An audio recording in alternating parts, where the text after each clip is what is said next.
So everybody, Excellent. the panel, as we know, it's about AI entertainment in the creative arts. And we're going to talk, we have a nice broad panel of creative artists, Grammy Award winning, Golden Globe aficionado, Alex Ebert will be joining us. I'll introduce you, Alex. And then we have Aya, a great artist, AI artist, and data scientist who's also here with us. We have Don Allen Stevensen III, who's also joining us, metaverse creator and more. Mike, as I said, is my partner in crime who also does legal work.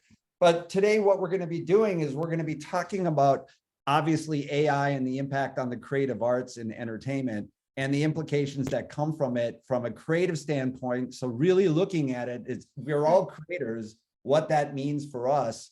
And that means both the threats to creativity and to our own livelihoods, perhaps, but also with every technological change, there's always transformation that leads to positive impacts too. So not just focusing on the threats, but focusing on if there are upsides, and the panel will have some great perspectives.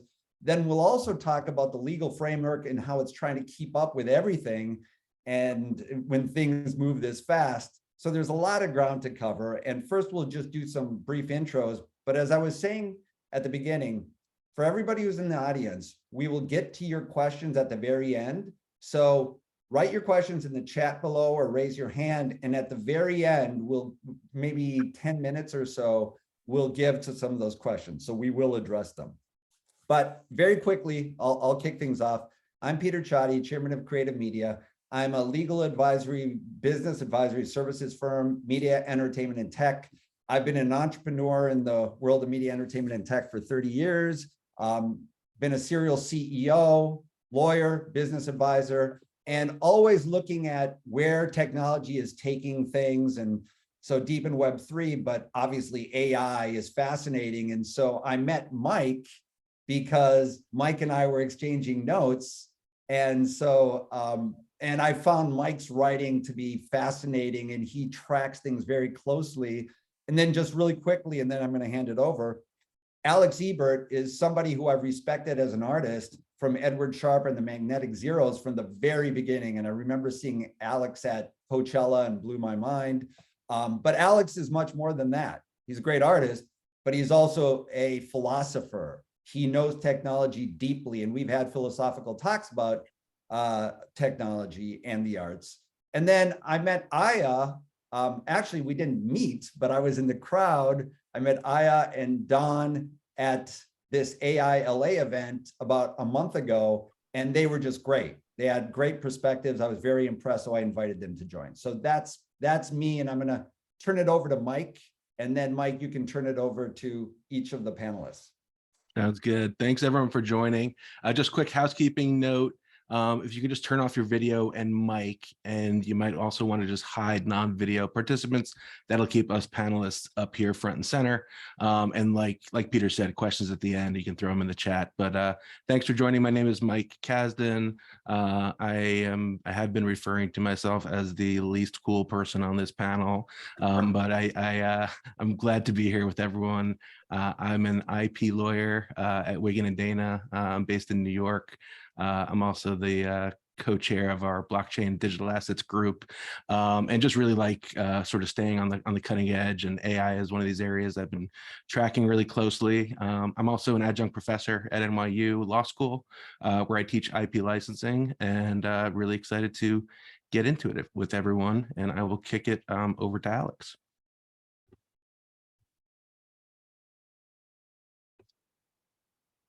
Alex. Oh, muted. Oh, there we go. Sorry, I was muting out of courtesy, but I realized I'll just leave it unmuted.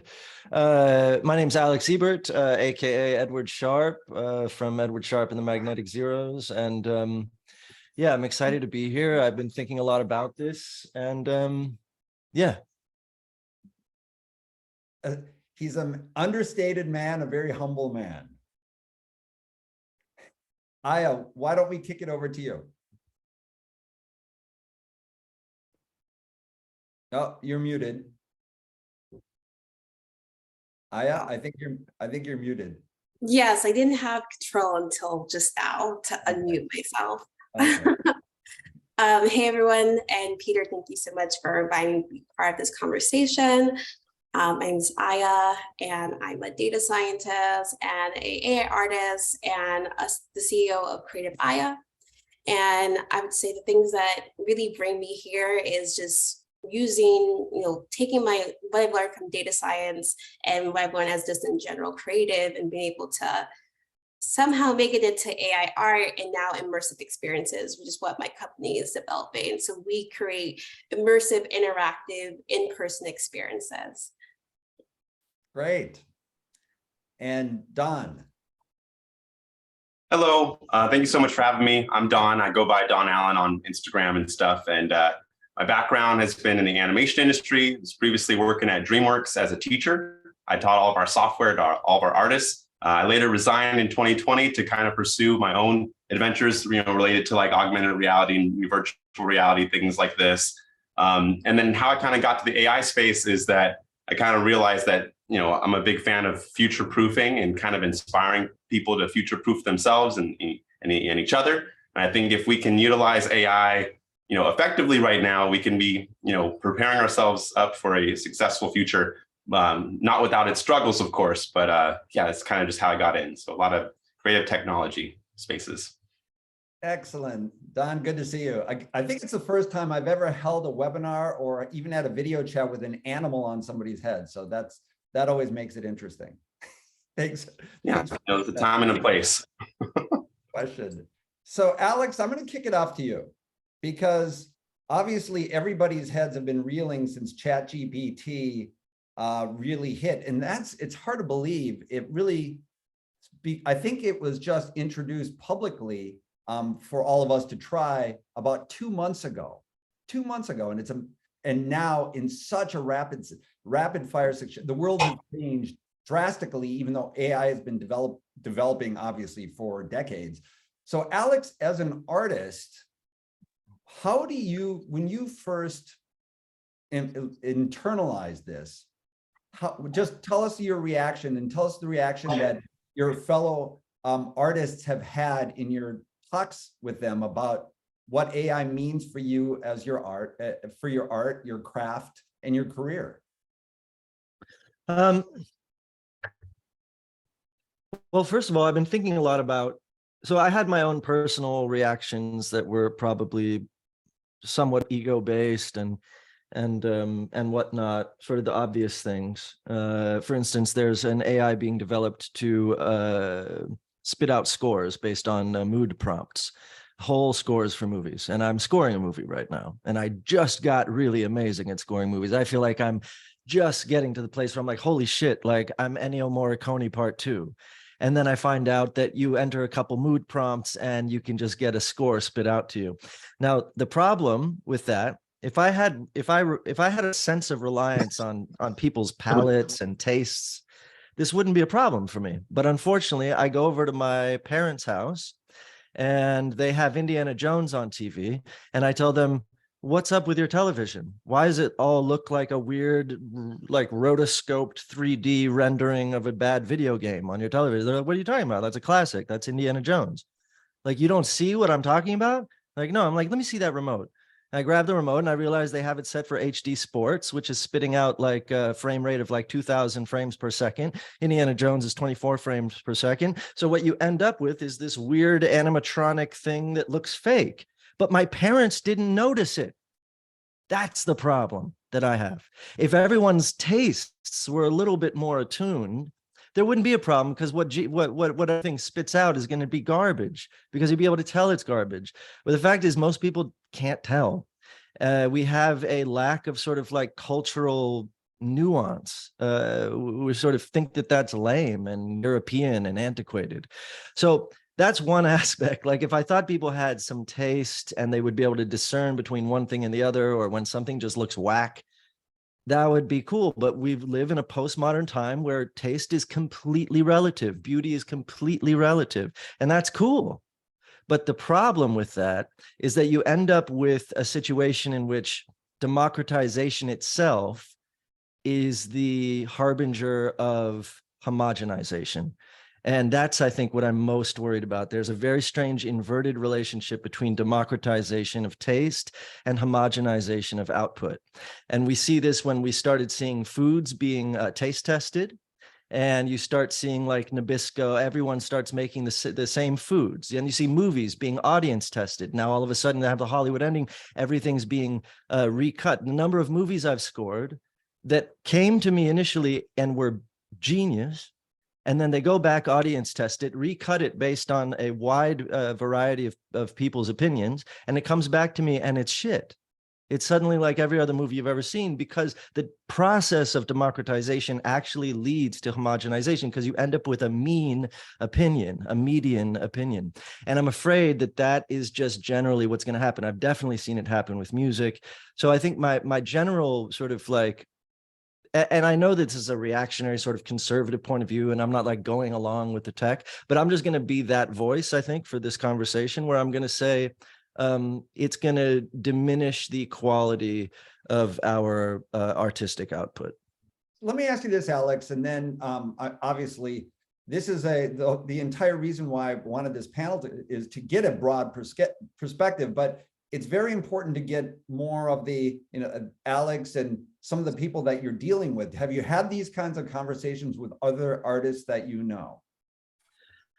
For the most part, the people that I know that I've had these conversations with have the opposite opinion. Their opinion is, look, the calculator came and it disintermediated some of our like analog calculations, but it's still a human at the end of the day using a calculator, and we can just now do more and we can calculate more. But the problem is that when the scope of disintermediate, or the scope of essentially disintermediation, but when the scope of production is narrowed a couple degrees, it can be very liberating. But when you're reduced to simply a being that prompts, and then you realize at the end of the day, actually, Midjourney doesn't need you to prompt it. That's like a gimme that we're getting. Midjourney could very easily just scrape user sentiment across all platforms and spit out what it thinks we already want to see. Multiple iterations of it thinks what it thinks you want to see and I want to see. So basically, what we're getting this sense is like we get to feel like we are the immaculate origins of a bunch of art, when in fact it's scraping all of this art and essentially, obviously this is the main conversation that goes on, is stealing this art from artists and then spitting it back out and giving the user a sense of immaculate origin, where they suddenly created this thing because of a prompt that they didn't even need to prompt. The GPT could tell you what you want to hear without you even having to put in inputs. So let me put a pin in the scraping and the legal implications about that, because Mike, I want to get into that. But Aya and Don, would love to get your perspective on what Alex was laying out. Sure. So I just take a step back. I think, everything that Alex says is valid, especially from a creator, and in terms of thinking through how you're contributing, and then also understanding the value of the results you get from like an AI model like ChatGPT. Personally, as a data scientist, and going to different industries like foreign policy, when I was at the State Department, and we brought AI for the first time. And a lot of times, I think in productivity, it's been seen as useful, which is different than creativity. And I found ChatGPT to be helpful in the productive to be creative. So I see it more of co-creating. I don't see it as like, okay, I have this initial idea and then I give it to ChatGPT, and to take a step back, like my code is usually like, I'm usually code, I'm using multiple models to create a concept. So it's not exactly just going to this one-stop shop to get your results. I think it's really how things are created and how you're co-creating with AI is where I think the value is, versus like, kind of like a microwave solution, which sometimes feels like ChatGPT when you're creating results, like the example that Alex shared. Can I ask you a follow-up on that? Because you're a data scientist, but you're also an AI artist. So can you just take us through the process of how you create your art leveraging AI? Sure. So this started out in 2021 when I got a Stanford grant. And I was looking, and it wasn't initially to be an artist, like it was literally looking at the intersection of artificial intelligence, natural language processing, which is the ability to derive insights from natural text, and then also Afrofuturism.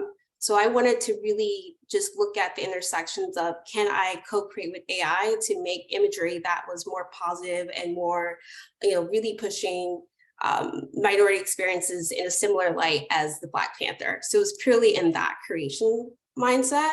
And the first step I did was I took the book Binti because that was my inspiration, and I passed it through my model. So I basically converted that book to, it goes from like text to numbers so the model can understand it.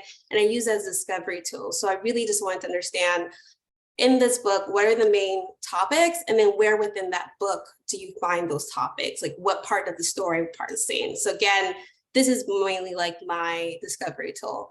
And so once I have the information, I would say that's where I would insert like my artistic input when I like look through the results to identify my collection, what do I actually want it to look like? What do I want to create from it? And then from there, I chose, I think, about 5 different scenes and then 5 different topics and a few different scenes from that topic. And then that's when I pass it through the generative model. And so in general, this is a full collection that like I call this more of a co-creative pipeline. And 2 of those pieces were actually exhibited in Art Basel.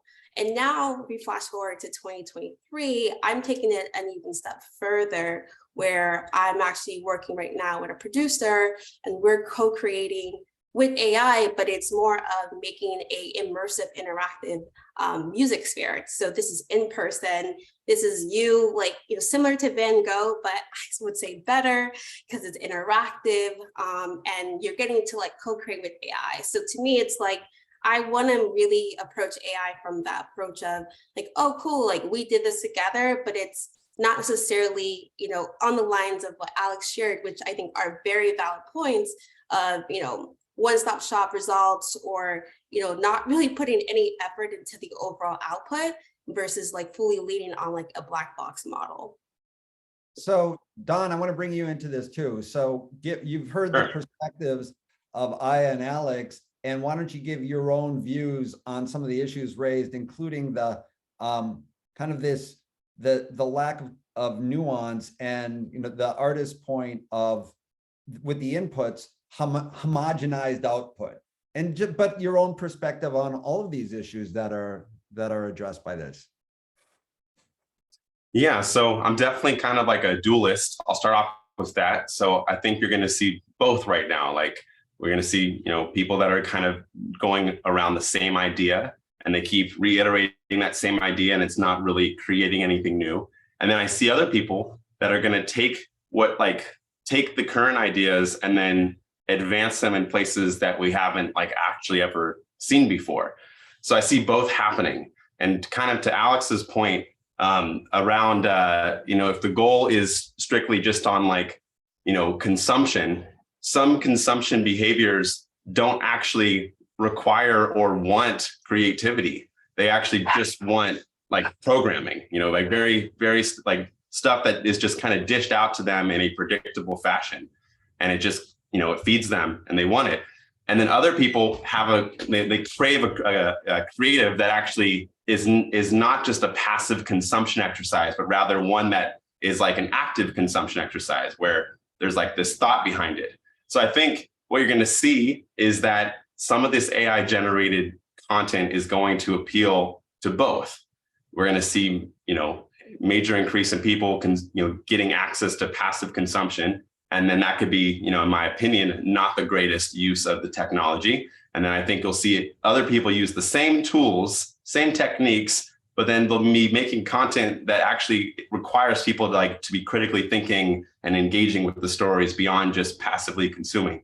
So I don't know, I'm conflicted because I similar to, what I'm hearing what Aya and Alex were saying, like, especially when you do audience testing and you find that people on average want the same thing over and over again, but then individually they want custom things to cater to them. I see AI tools achieving both. You can use it to make the same thing over and over again on repeat with just like a little variation here.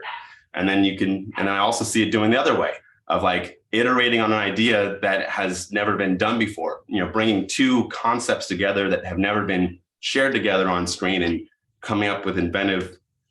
I don't know. I'm conflicted. I love Alex and Aya's statements, but now after hearing Alex, I'm conflicted with my own views now, which is great. I need to think about this. Well, there's a lot to think about, and Mike, I do want to get into the landscape, but I want to continue on this kind of the real world of what it means for artists such as an Alex and his example of writing scores, because we know what AI can do, like he was laying out.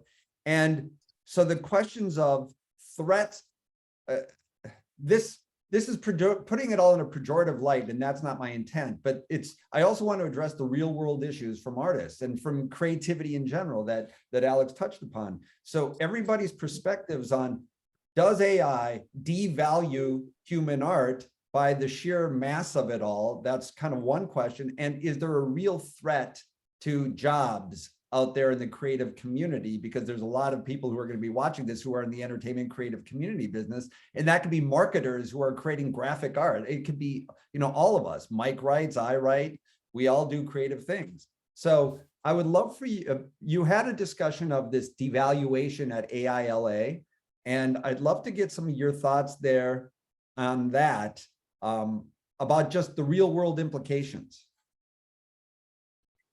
Oh, for me.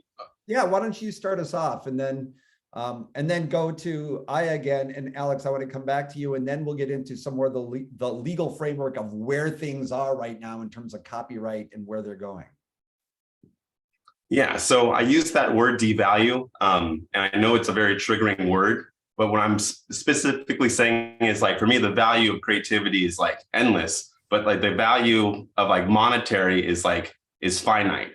So what I mean by that is, if everyone is able to generate, like, I'm going to put this in air quotes, high quality AI driven art content, and that could be music, that could be videos, images, voices, performances, etc.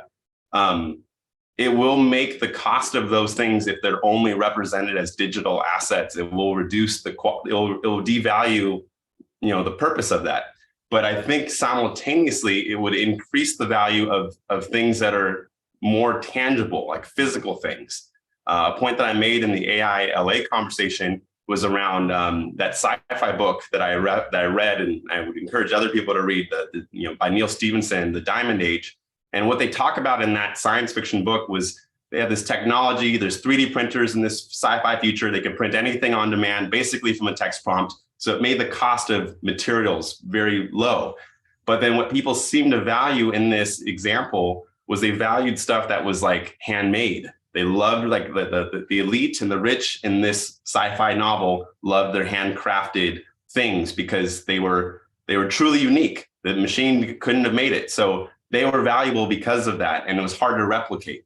But then if things are very, very easy to replicate, and if people just want to consume it, then they're not going to be willing or as interested into paying for it when they can very easily distribute it. It's kind of like how the cost of film, physical film and physical photos are much more expensive now than like the interest in using them. They're valuable because now we can generate images on the fly with our phones. Like, because we've kind of digitized photo taking, we kind of don't value, monetarily speaking, photography as much anymore, like the physical form of it. Okay, so just really practical. Do you believe that AI threatens a wide swath of jobs in the entertainment industry? Yes, all of them.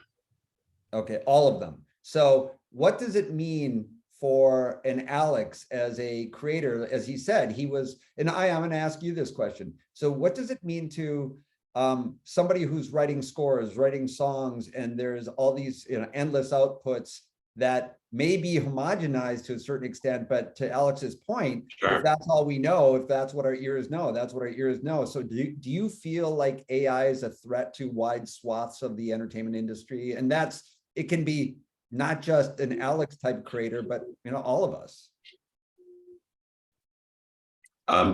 I mean, I'll ask Aya on that one.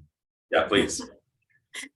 Not So trying I to put you on the spot, but these are real yeah. questions that we have to grapple with.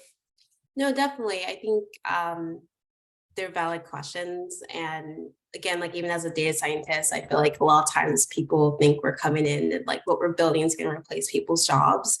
And my thoughts are more of kind of like the calculator and like coding and like computers, like you have to adapt. So I think that it is important as we see that there's new technology that is easily, like even as data scientists, like I did have a second to think like, oh wait, because Chat GPT can code, like am I going to be replaced? But really it can spit out garbage code, like it can spit out garbage content, like it's still created by humans. And so it's really the human input. And I think it's important to understand how to utilize like AI to like make your job better and faster. And I think that to an extent, you know, writing an entire song and having AI create that, like that's very different than AI being your assistant to help you get all the admin stuff so you have that mental state to create the art. I think especially around the origin, that's going to be really like important because even as like, you know, I would say like, you know, consider myself an AI artist, I would never, like I wasn't in like PFPs, in like NFTs, like I didn't make like multiple, like I've always made one-on-ones, and there's always a very like meticulous process to how I create my work. And I think that people are going to want to understand how things are created more to really put the value to it. Do you believe that sometimes I use this analogy of manufacturing being upended by robotics coming in, and how there was tremendous displacement of jobs. It created new jobs because any new technology comes in and threatens existing states of play. But typically, you know, you saw, and I use this one too, where like Pixar came in, and it was this, you know, computer generated animation, and some who are more on the, I guess, positive side of AI's impacts would say that it took away, like the computer generated animation took away some of the mundane aspects of hand drawing frame by frame when it came to animation. So it enabled creators to focus more on the story itself. And I'm just like, do you believe is that the way you think about it, kind of along those lines? Exactly how I think about it. I think you said it really well in terms of just, again, using AI in order, like if it's doing something that's repetitive, like you probably should be thinking AI, like you probably shouldn't do that. So you have more time to be more, you know, effective. And this is like I keep making the State Department connection because I think they're very similar, but I had a client who, she was basically the assistant secretary to the assistant secretary. And every day she would review like line by line the data because she didn't trust the data. And we basically took time to like understand her work process and like pointed out like, these are different ways that we can design something so that we can free up your time to be more effective. And she was actually really excited. So I think, you know, AI needs to be regulated. Like, I think, you know, people having their art stolen is never going to be okay. But again, understanding how AI can help you be co-creative and more productive, I think is like where we should lean into. So Alex, I want to go back to you, and then we'll go over to Mike and just kind of the states of play and how some of Mike's clients are struggling with things too. But Alex, so we are faced, first of all, as I was telling everybody at the beginning, Alex is not only this, you know, brilliant musician, but also very deeply knowledgeable about technology. So not afraid of technology. You know, Alex is not that kind of guy at all, but he laid out with passion, which I completely understand, you know, the threats to what he's doing and his view of art and how AI leads to this kind of more, you know, vanilla-ish kind of outputs, right, over time. And so Alex, as an artist, this is the reality.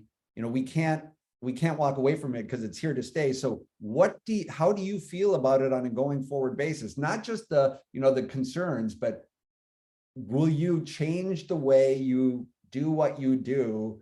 And that can mean from your craft alone, but also just learning more about it, like just what is your advice to yourself, but advice to other artists out there? Man, there's so much I want to respond to. I want to just highlight that we're talking about artificial intelligence. That's what AI stands for. So when we talk about a calculator or new graphic software that can help us animate, none of that is artificial intelligence. Artificial intelligence is here to replace our need for intelligence. Now we have artificial intelligence. I can outsource my intelligence to artificial operations. I was on a panel once and a kid raised his hand. It was about music. And he said, you know how hard it is to produce? And I was like, yeah.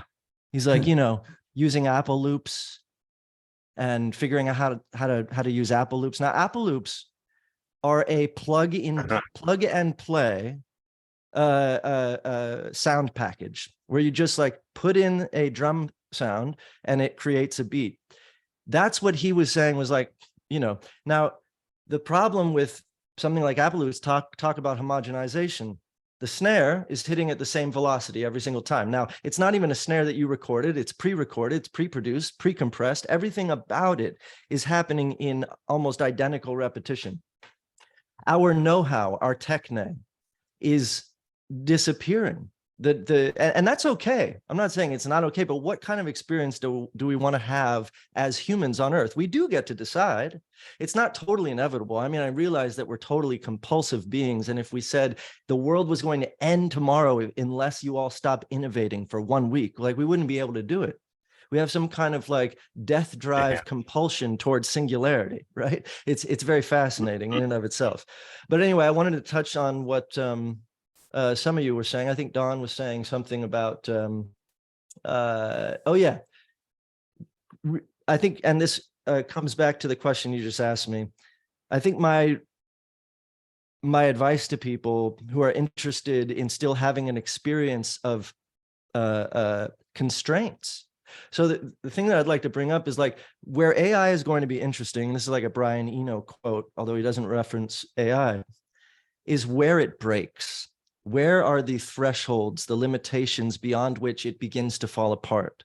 Because that's why distortion became interesting. That's why, you know, constraints are how originality occurs.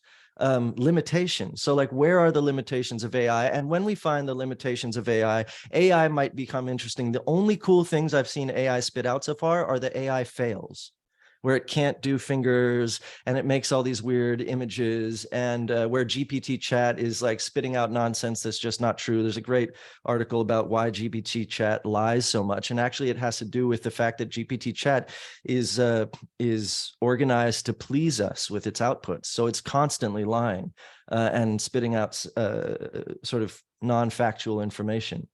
But anyway, so what I would say is that, you know, this is what Don's point was.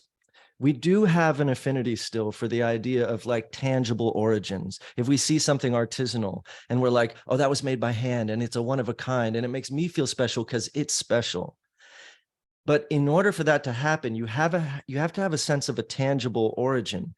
And yet we're so beguiled by imitations of tangible origins, right? So we'll buy the pre-ripped gene. We'll buy an experience of struggle.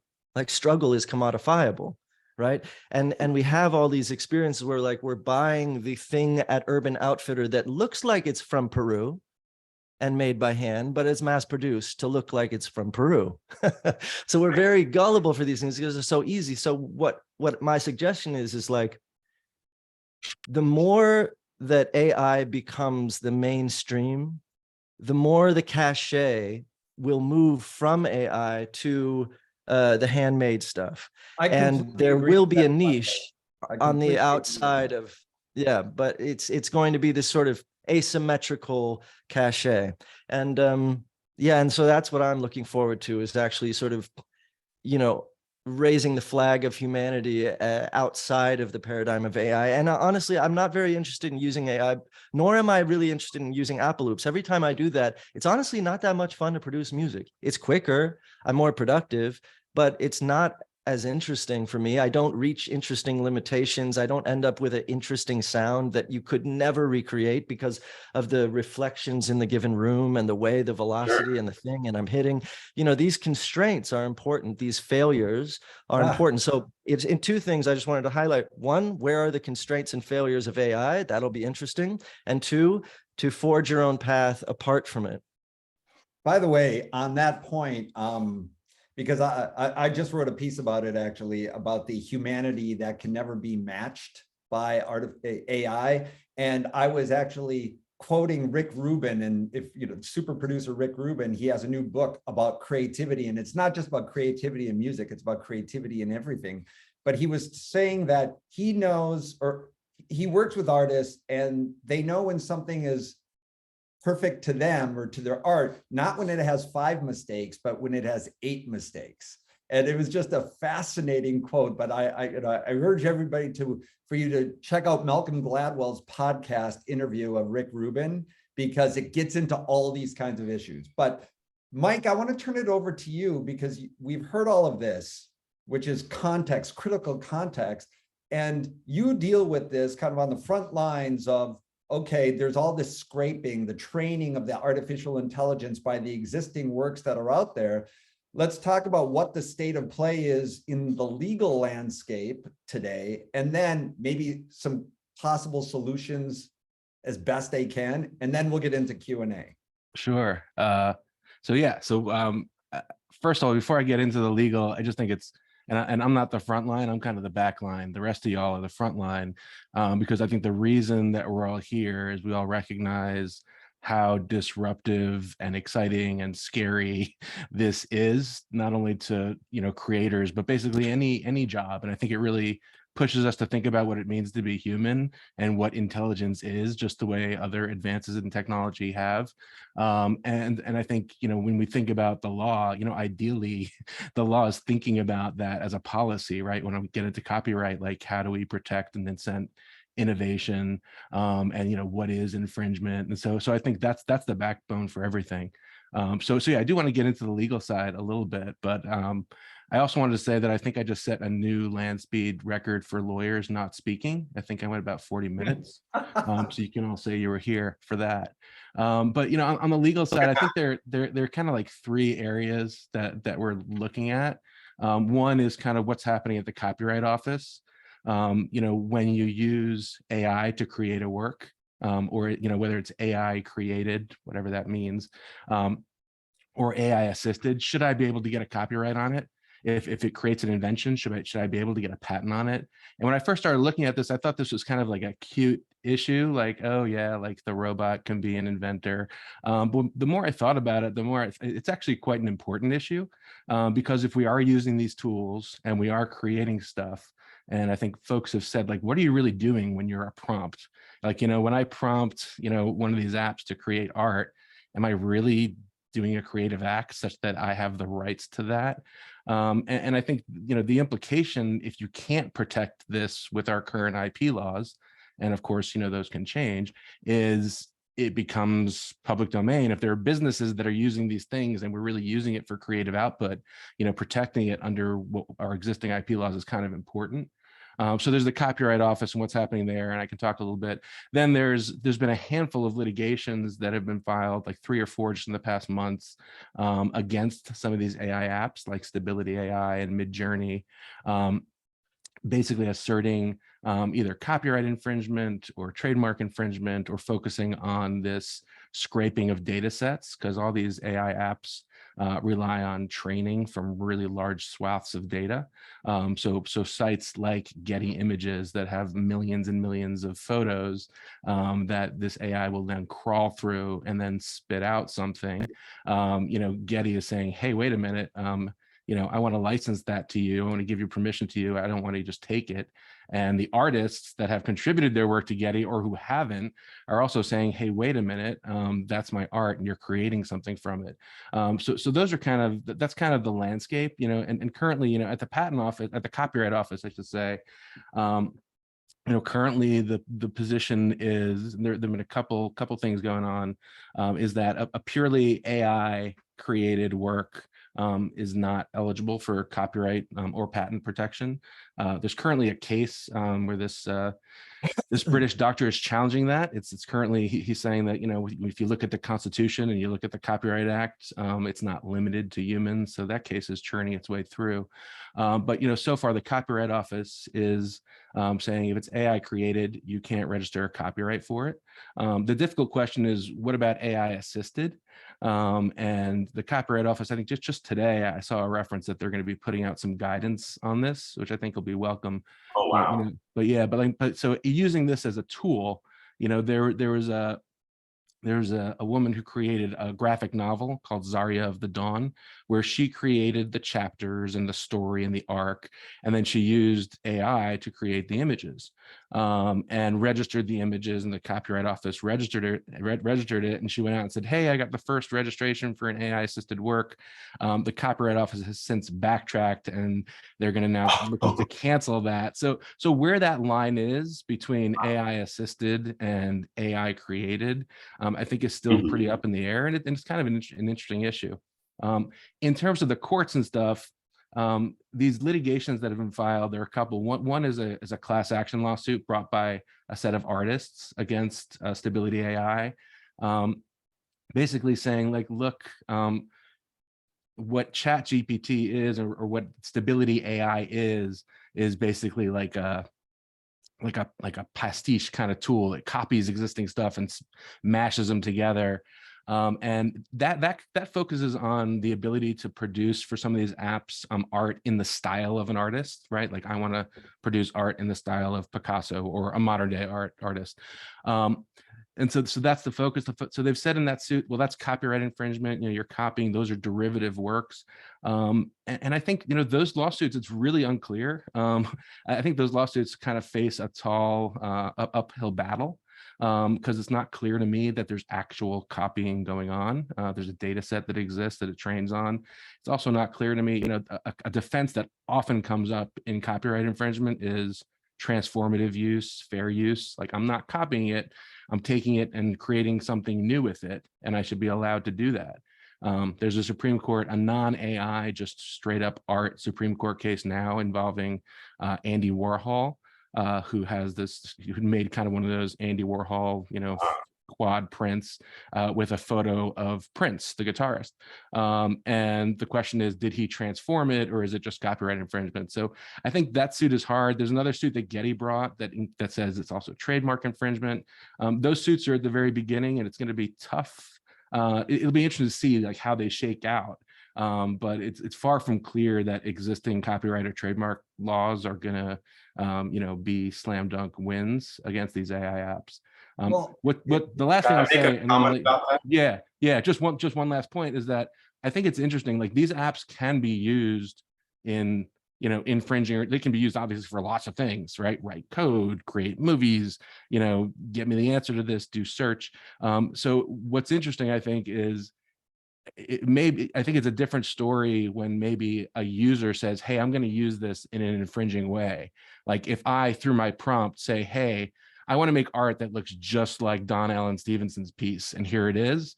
That I could see would be a more straightforward kind of copyright issue, where it's not the app is definitively problematic, but the way it's used. But by the way, and then Don, I think you were chiming in, but the reality of all this too is that when Mike talks about the legal landscape and there's all these cases that are out there and struggling with it, remember, these are across the country, but it's also across the world. You have all there's one in the UK on Getty on the data scraping. So yeah, it's worldwide. And it's and the dirty little secret about the legal profession and the courts is, like, I was a federal law clerk in my first job.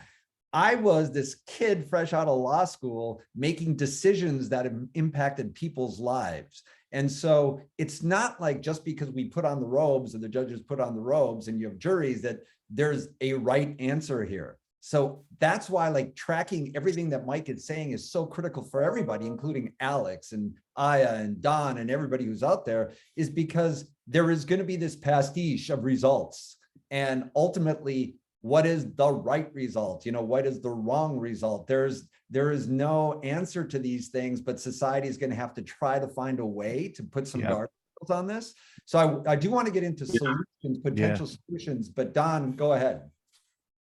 Yeah, the comment I had early for you, Peter, and everybody was like, you asked like, what can people actually do right now, like for artists in general, and also for legally. I think what's going to happen is people are going to care less about the final output, like because anyone can fake it. They're going to really start caring about how it was made. So the artists that can document their process, show what creative human-made decisions were made and how they made this, what was the intentionality, what was the heart. And if there was a legal structure that could kind of look at that when judging on the AI output, like how much work, how much human level work went into that AI generated thing. And if the answer is like below some threshold, then that's not okay. But if it's above some threshold that's decided by people, then it is okay. Just a thought, because like very practically, I've been encouraging people to live stream and document and record voice memos and have people interview you as you're making whatever art form you're making.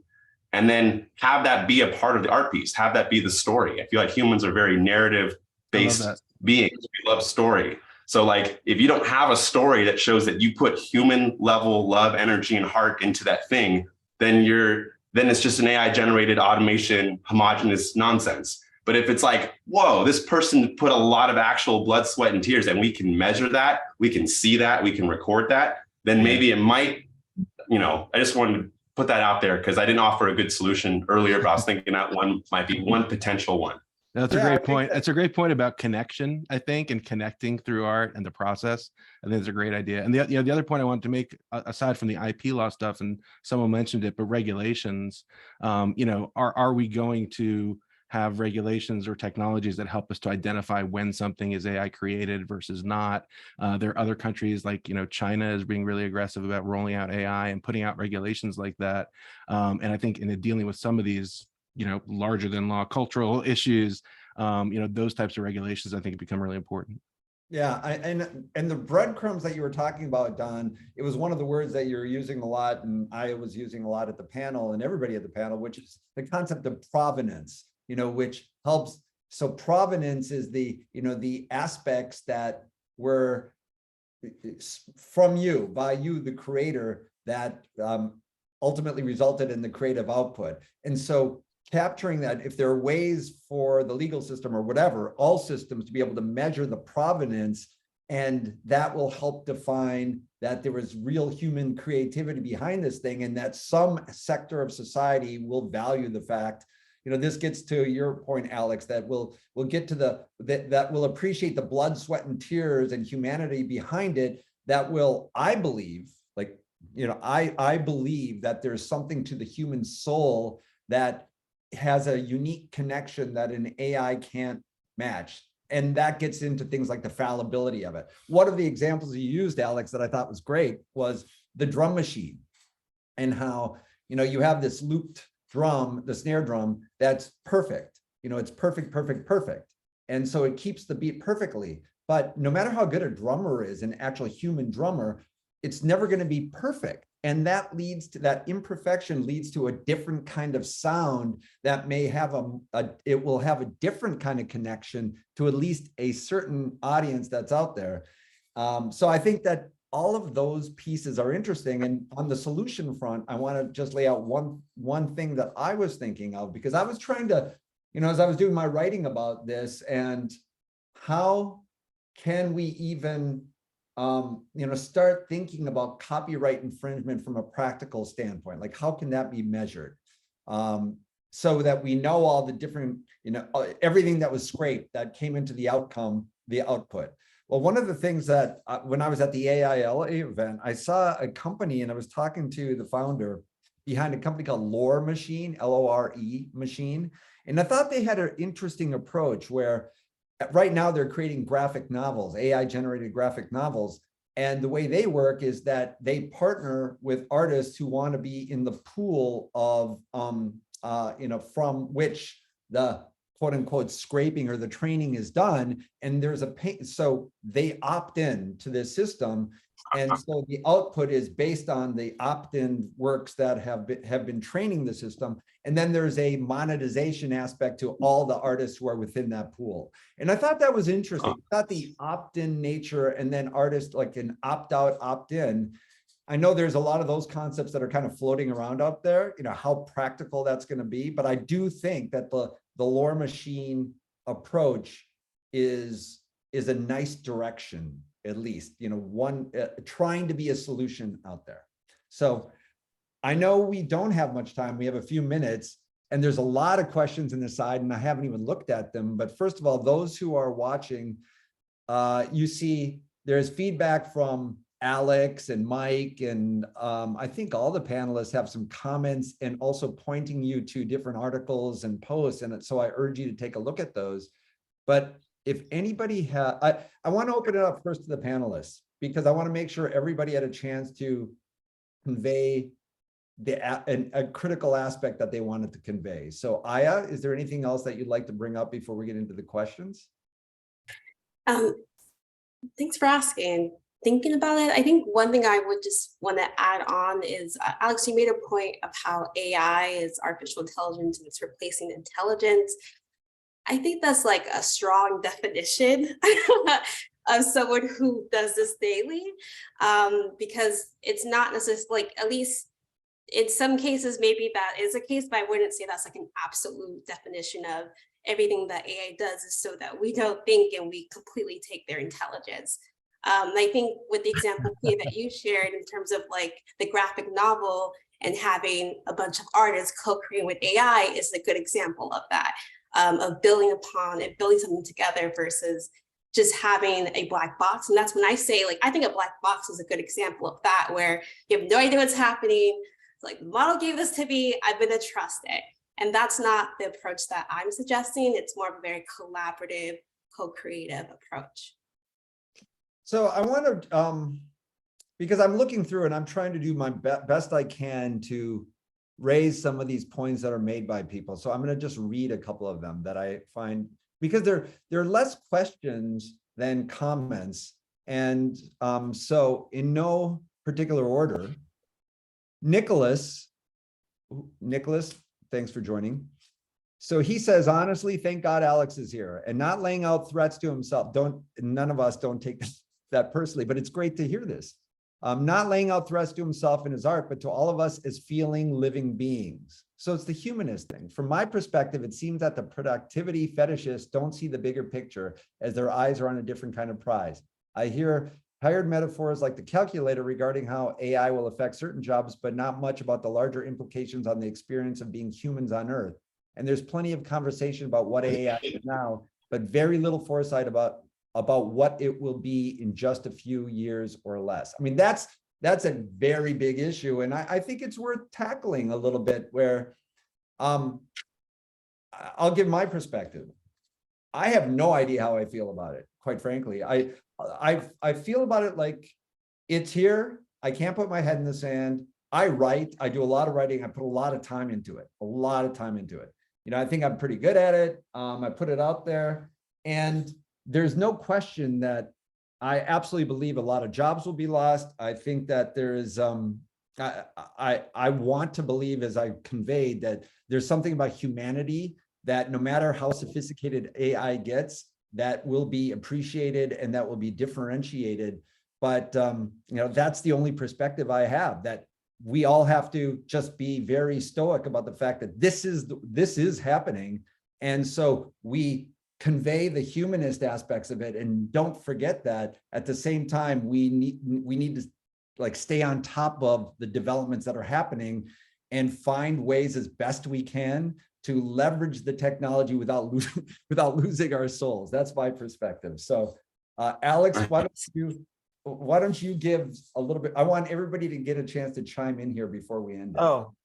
I don't want to end on the most pessimistic note, but I think that I'm headed that way, just because of what Aya said, and I wanted to respond to that.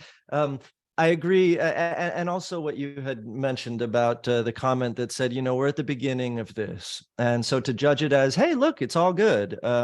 is to sort of put on the blinders and to consider how much this is going to develop and take things over. There's a concept that's worth understanding. It has a fancy name. It's called a multipolar trap. But basically, it's like a game theoretic idea where, like, Aya uses it this way that she's saying, and yes, it helps her with code, but she's still putting in her input. But her competitor starts relying on it more, and it starts increasing her competitor's productivity to the point where her competitor is now getting all her jobs. So now what does Aya do? Well, now Aya has to do the same thing. And then so it's this idea of, like, you have a resource and everyone agrees only to take a cup of water from the pool, but all you need is one bad actor to start taking 2 or 3 cups a day. And then all of a sudden, everyone, it's a race to the bottom. And productivity is the centerpiece of capitalism. And so I don't buy the argument that we're going to sort of keep it at arm's distance and just kind of utilize it when necessary. It's going to provide such an upper hand that even if you don't want to use it, you're going to sort of be forced into using it, especially at the level of the coder, and those sort of productivity measurements are where those productivity measurements are so integral to the hiring process. Anyway, I'll just leave it at that. That's a very sour note, but this has been very fun, and well, yeah, no, I'm looking forward to it. But Alex, I don't think any of us should feel like it's a sour note or whatever. We feel what we feel. So Sure. I just, I would love to believe, I would love to believe that we would all have the fortitude to keep things and to really appreciate. But, one thing that we haven't, I don't even think the words come up, but capitalism has a major impact on our behavior, and it forces, all we need is one bad actor, not even a bad actor, one person to be like, you know what, I'm going to use this more, and it's working more. And then in 5 years, you know what, the code is so damn good. Like, how can I not use it? And then pretty soon we're just sort of removed from the creative process, and that will reach its own limitation. And there might be very interesting, things that occur after that. And that becomes sort of an equilibrium from which we have new expressions of creativity that we can't even imagine, absolutely possible. Or we just turn into bots and we're totally eradicated from the earth, and we have no purpose. What if it's both? Yeah. Well, yes, there will be a subculture that I would love to be a part of that will be refusing that, if that's what you mean by both. But otherwise, I don't know what you mean by both.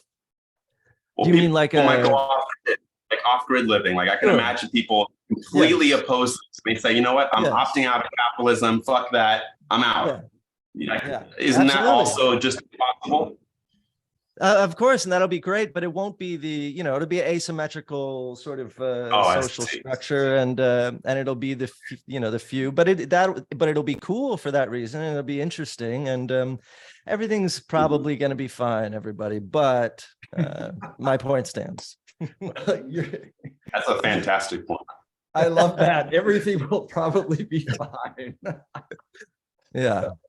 So, Don, I think we're at the hour, and I said that I was going to keep it at the hour. I want to thank, I have to cut it off just because I want to keep it at the hour. But this conversation is so fascinating, and I want to thank Alex, obviously. Alex, you know how much I respect you and your perspective on everything. Aya, I really respect your opinions on everything, and was really impressed with you when I saw you at AILA, and I continue to be impressed. So thanks for joining me. Don, similarly, apart from the cat, which I thought was amazing. Thanks for bringing your great perspectives too. I want to continue the dialogue with all of you, and then of course my partner in crime on the other coast, Mike Kasdan, who's deeply versed in these issues, and we banter back and forth all the time about them, like, where's this going? How do we track this? I learn a lot from him and his perspectives. Likewise. And so, Mike, thanks for co-hosting this and making it all happen. Let's continue the conversation. And for everybody out there, if you're interested in learning more, reach out to Mike. I think you have his information. If you're interested in reaching out to me, and you have my information, I'm at Creative Media. You can just find me, Peter, at creativemedia.biz. Mike, I think your information is on there, but why don't you lay it out? And then if you want, if somebody wants to ask a question of Alex or Aya or Don, just send them to me and I'll filter through them. And I want everybody's perspectives too. So Mike, your contact information too. Yeah, sounds great. I'm pretty easy to find on all the social media places, LinkedIn or Twitter. But if you want to email me, I just threw it in the chat. It's mkasdan@wigan. And yeah, thanks everyone, to the panelists for sharing their time and their views and spending the hour with us. And thanks everyone for coming. Thanks everybody. Appreciate it. Thanks panel. You Thank guys, you all. you guys were Cheers. great. Great.